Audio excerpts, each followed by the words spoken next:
Hello everyone, Duvvada Srinivas గారు so big boss గురించి అయితే మరొకసారి కొన్ని హాట్ కామెంట్స్ అయితే చేశారు. సో ఒకసారి దీని మీద విశ్లేషణ తీసుకున్నాం. ప్రస్తుతం మనతో జర్నలిస్ట్ జగదేవ్ గారు ఉన్నారు, వెల్కమ్ చెప్దాం.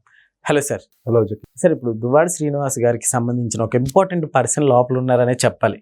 సో ఇప్పుడు ఆయన చేసిన ఈ కామెంట్స్ని ఎలా చూడొచ్చు? యాక్చువల్గా దువ్వాడ మాధురి గారు అలియాస్ దివ్యల మాధురి గారు అనాలేము. ఆవిడ Bigg Boss wild card entry ఇచ్చినప్పటి నుంచి ఆవిడనే కాదు, వైల్డ్ కార్డ్ ఎంట్రీ ద్వారా ఒక 6 అంతమంది ఎంటర్ అయ్యారు. అప్పటి నుంచి కొంచెం హౌస్ రసాభాస్గా మారిందనే చెప్పాలి. కొంచెం ఆర్గ్యుమెంట్స్, గోళ్ళు, వీళ్ళ మీద వాళ్ళ మీద nomination. Of course Bigg Boss కూడా అలాగే పొలాలు పెడతా ఉంటాడు. మీరు నామినేషన్ చేసుకోవడానికి వీల్లేదు, వచ్చిన వాళ్ళకే నామినేట్ చేయాలి, తర్వాత మీ పవర్ను ఉపయోగించి వాళ్ళు సేవ్ చేయొచ్చు. అంటే ఎవరి మీద ఇంట్రెస్ట్ ఉంది, ఎవరంటే ఇష్టం, అందరూ సమానమే, అందరూ ఒకరికొకరు పరిచయం లేకుండా లోపలికి ఎంటర్ అయ్యారు. లోపలికి వచ్చాక వాళ్ళకి ఒక అపరిచయాలు, వాళ్ళ స్నేహాలు, బంధాలు, రిలేషన్స్ ఏర్పరిచేలా చేయడం, వాళ్ళకి ఒక టీంలో పెట్టడం, ఇవన్నీ పొలం పెడతా ఉంటాడు బిగ్ బాస్, కామన్ అది. అయితే ఇప్పుడు ఈవిడ దివ్యల మాదిరి వైల్డ్ కార్డ్ ఏంటి, ఈవిడ ప్రతిది కూడా కొట్టొచ్చేలాగా మాట్లాడుతుంది. అంటే అలా మేడం కూర్చోండి కూర్చుంటే కానీ చెప్పరా మేడం, ఈ పప్పు కొద్దిగా మధ్యాహ్నానికి అందరికీ సాంబార్ చేయాలి, ఈ పప్పు చేయాలంటే బకెట్ నీరు పోయాలి దాంట్లో. అంటే ప్రతిదీ ఇలాగే నేను ఇలాగే మాట్లాడతాను, నా మాట తీరే అందరితో అలా మాట్లాడవే. నేను మరి నాగార్జున గారు వీకెండ్లో మాట్లాడడం ఎందుకు అలా మాట్లాడలేదు అంటే, మనుషులు వీడవుడు ఆఫ్టర్ ఆల్ కింద స్థాయి అయితే ఒకలాగా, పెద్ద స్థాయి అయితే ఒకలాగా, జనరల్గా ఎవరైనా అదే మెంటాలిటీతో ఉంటారు. వాళ్ళ కింద ఆవిడ హౌస్లో కూడా 2-3 సార్లు నేను ఏదో ట్రైలర్లో చూశాను, మనం ఒకరికి చెప్పడమే కానీ మనకు ఎవరు చెప్పేది లేదన్నట్టు కూడా ఒకసారి ఒక డైలాగ్ కొట్టారు ఆవిడ. సో ఈ నేపథ్యంలో ఆవిడ అలాగా బిహేవ్ చేయడము, మొత్తం మీద నిన్న మొన్న నామినేషన్స్ ఏమైనప్పుడు ఆవిడకి ఇంకా నామినేషన్లో లేదు. మరి తర్వాత నామినేషన్లోకి వస్తారేమో తెలియదు కానీ. అయితే ఇప్పుడు దువ్వాడ శ్రీనివాస్ గారు ఏదైతే తన పర్సనల్ లైఫ్, ఫ్యామిలీ, భార్య, కూతురు ఉన్నప్పుడు డిస్టర్బ్ అయ్యి, లేదంటే ఈవిడితో గడపడము, వీళ్ళిద్దరూ మ్యారేజ్ చేసుకుంటారు, అది నాకైతే క్లారిటీ లేదు.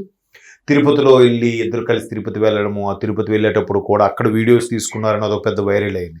తిరుపతి కొండ మీద వీళ్ళు వీడియోస్ చేయడం ఏంటని. ఆ తర్వాత నుంచి టీటీడీ వాళ్ళు స్ట్రిక్ట్గా రూల్స్ పాస్ చేశారు. సో మొత్తం వాళ్ళు ఎంత వైరల్ అయ్యారో, వాళ్ళేమనుకున్నారంటే వైరల్ అయితే అయ్యాం, మేము నలుగురికి తెలిసాం, ఫేమ్ అయ్యామని వాళ్ళు హ్యాపీగా ఫీల్ అయ్యారు. మిగతా అయితే మన గురించి ఏంటి ఇలా మాట్లాడుకుంటున్నారు అనుకునేవారు.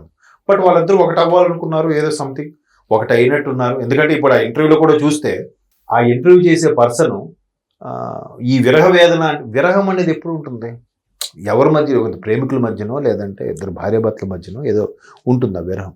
సో ఆ విరహం గురించి అడిగినప్పుడు కూడా ఆయన ఒక పాట పాడి, విరహ వేదన గురించి ఒక పాట పాడి మరీ చెప్పారు. అంటే వాళ్ళు కంప్లీట్గా మేమిద్దరం మ్యారేజ్ చేసుకున్నాం, ఒకటిగా ఉన్నామనే ఉద్దేశంలో వాళ్ళు ఏదో లైఫ్ లీడ్ చేస్తారు. యాక్చువల్లీ ఇప్పుడు ఈ బిగ్ బాస్ హౌస్ లోకి మాధురి గారు వెళ్ళినప్పటి నుంచి సో అంటే మనీ పే చేసి వెళ్ళారు ₹1 కోటి వరకు అనే వార్త కూడా బయటగా ఒకటి గట్టిగా సర్క్యులేట్ అవుతుంది సార్. సో అట్లానే ఇప్పుడు ఒకవేళ విన్నర్ కాకుంటే హౌస్ ని లేపేస్తా అన్నట్లు శ్రీనివాస్ గారు అన్నట్లు. సో ఇవన్నీ అసలు ఎలా చూస్తారు? అవి నేను నమ్మను. ఎందుకంటే మేబీ మీరు అన్నట్టు అమౌంట్ ఇచ్చి కూడా వెళ్తే వెళ్ళుండొచ్చు, అలాంటి కూడా ఉన్నారు. నేను విన్నాను కొంతమంది.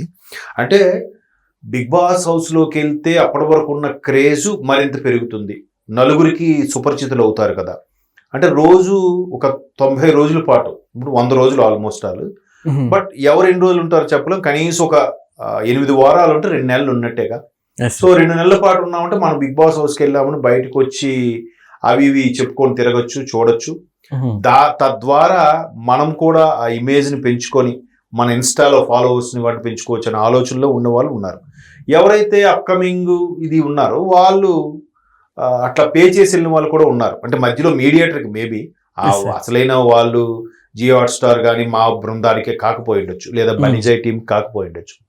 బట్ ఇక్కడ ఈవిడ వెళ్ళడం అనేది ఒక మిడిల్ ఏజ్డ్ ఉమెన్, పైగా అక్కడ టాస్క్లు కూడా డిఫరెంట్గా, కొంచెం డిఫికల్టీగా ఉంటాయి. కొంచెం దాన్ని ఏమంటారు, పోరాడి గెలుచుకోవాల్సినవి కూడా పెడుతున్నారు.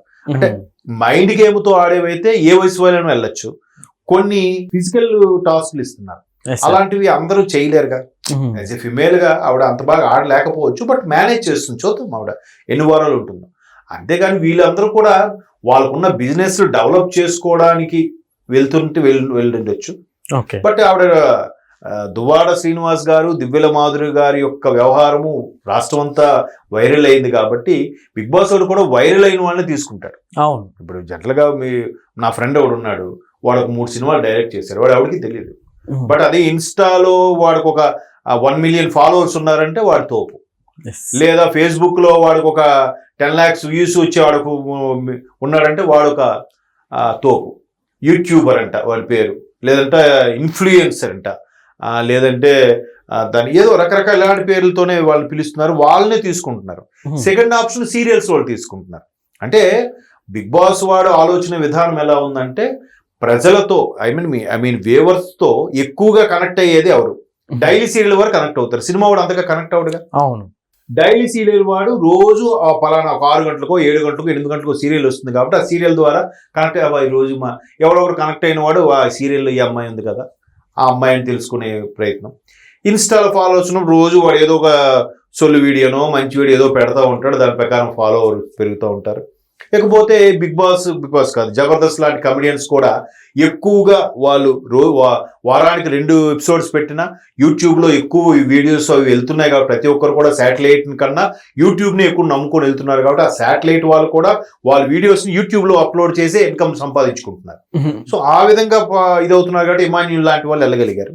ఇంకా సినిమా ఆర్టిస్టులు అంటే వెటరన్ వాళ్ళు వస్తున్నారు. సంజన ఉంది, ఆవిడ ఎప్పుడో బుజ్జిగాడు మేడ్ ఇన్ చెన్నై సినిమాలో కొంచెం త్రిష చెల్లెలుగా చేశారు, అంతవరకే తెలుసు. తర్వాత 2-3 తెలుగు సినిమాలు చేశారు కానీ పెద్దగా ఆడలేదు. ఆవిడ ఎవరికి పెద్దగా ఫెమిలియర్ కాదు. ఆ బుజ్జిగాడు మేడ్ ఇన్ చెన్నయ్యే ఆవిడకి కొద్దిగా పేరు తెచ్చిపెట్టింది.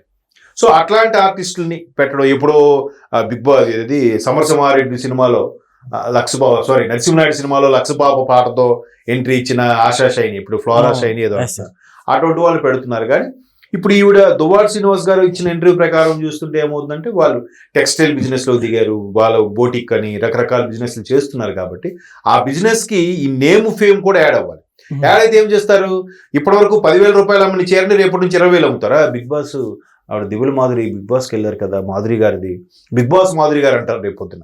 సో ఆటోమేటిక్ గా పెంచుతారు. ఇప్పుడు అలేఖ్యా చిట్టి పికిల్స్ ఆవిడ అంతే కదా, మామూలుగా పికిల్ ఎంత 1/2 కిలో మహా అయితే 100 రూపాయలు, మంచి క్వాలిటీ 120 రూపాయలు ఏదే మన బయట స్వగృహ ఫుడ్స్ లాంటి వాటిలో కొంటే.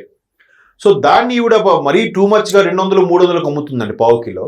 ఎవడో ఒక వేవర్ అడిగితే ఏమన్నాయి, దాని ముఖం చూసేప్పుడు కొండమొక్కమైన పరక ఆడ బూతులు తిట్టింది. ఆవిడ బూతులు తిట్టాక ఏమైంది? ఫేమ్ అయిపోయింది. ఎలా అయిపోయిందంటే జనాల యాటిట్యూడ్ కూడా గుడ్ ఆర్ బ్యాడ్ జనాల్లోకి వెళ్ళిపోవాలి. నువ్వు పచ్చి బూతులు తిట్టినా వీడి గురించి అందరూ మాట్లాడుకుంటున్నారు, వాడే కావాలి. దివ్యల మాధురి దువ్వాడ శ్రీనివాస్ గారి గురించి కూడా ఆ కుటుంబంతో పెద్ద గొడవలు అయ్యి పోలీసులు వచ్చి అది కూడా కూటమి ప్రభుత్వంలో, మళ్ళీ ఈయనేదో వైసీపీ ప్రభుత్వంలో సేవ్ అవ్వాలి, కూటమి ప్రభుత్వం నిజంగా సేవ్ చేసింది దువ్వాడ శ్రీనివాస్ గారిని. అంత ఇష్యూ మీద పోలీసుల మధ్యలో నిలబడ్డారు. దువ్వాడ శ్రీనివాస్ గారి అత్త, దువ్వాడ శ్రీనివాస్ గారి భార్య, దువ్వాడ శ్రీనివాస్ గారి పాప, ముగ్గురు ఆడవాళ్ళు వచ్చి నాన్న నోటుకు వచ్చినట్టు తిట్టినా పోలీసులు వచ్చి కాపాడారు కాబట్టి ఈ తర్వాత ఎక్కడికో అబ్స్కాండ్ అయ్యాడని వార్తలో చూసాం. తర్వాత ఇప్పుడు అతను దివ్యల మాధురితో కలిసి ఉంటున్నాడు. సో జనాల్లో ఎలా ఉందంటే గుడ్ ఆర్ బ్యాడ్, మన గురించి చెడుగా మాట్లాడుకున్నా పర్వాలేదు, మన గురించి నలుగురు అవహేళనగా మాట్లాడుకున్నా పర్వాలేదు, మన గురించి రకరకాలుగా ట్రోల్స్ చేసి నవ్వుకున్నా పర్వాలేదు, మనం నలుగురిలోకి వెళ్ళిపోవాలి. తద్వారా మెయిన్ ఏంటి? మనీ. ఆడికేంట్రా డబ్బులు ఉన్నాయి, ఆడు ఏదైనా చేస్తాడు, ఇట్లా అయిపోయింది. వాడు ఎంత ఎదుగు పని చేసినా, ఎంత మంచి పని చేసినా డబ్బు ఉంటే అడిగట్రా, పైసలు ఉన్నాయి, సంపాదిస్తున్నాడు, ఎంజాయ్ చేస్తున్నాడు రా. ఇలాంటి యాటిట్యూడ్లో మరి మంచి వాళ్ళు ఇలా గరికపాటి వారిని లేదంటే చాగడ్డ వారిని పిలుస్తారు బిగ్ బాస్ లోకి. అటువంటి వాళ్ళు వస్తే గొడవే అవ్వదుగా. ఇలాంటి వాళ్ళే కావాలి, ఆర్గ్యుమెంటే కావాలి, రేటింగ్ కావాలి, తద్వారా ఆడ పైసలు కావాలి. అంతేగాని ఫస్ట్ రాకపోతే లేపేస్తారంటే వాళ్ళే చిన్న వాళ్ళు. నిన్న మొన్న కేసు కూడా పెట్టారు కదా, కరీంనగర్ కుర్రోలు ఎవరు గొడవ చేస్తామని, ఏం చేయగలిగారు? ఇంతవరకు ఏమీ తేలలేదు. మేబీ కోర్టుకి వెళ్తే ఏమైనా స్టేట్మెంట్ ఇస్తే అప్పుడు చూడాలి. ఈలోకి వీళ్ళు పెద్ద పెద్ద తలకాయలు కాబట్టి వీళ్ళు పెద్ద పెద్ద లాయర్లు పెట్టి మాఫీ చేస్తారు. ఆడు ఎవరైతే పెట్టాడో వాడికే టైం వేస్ట్. చూద్దాం. Okay sir, thank you.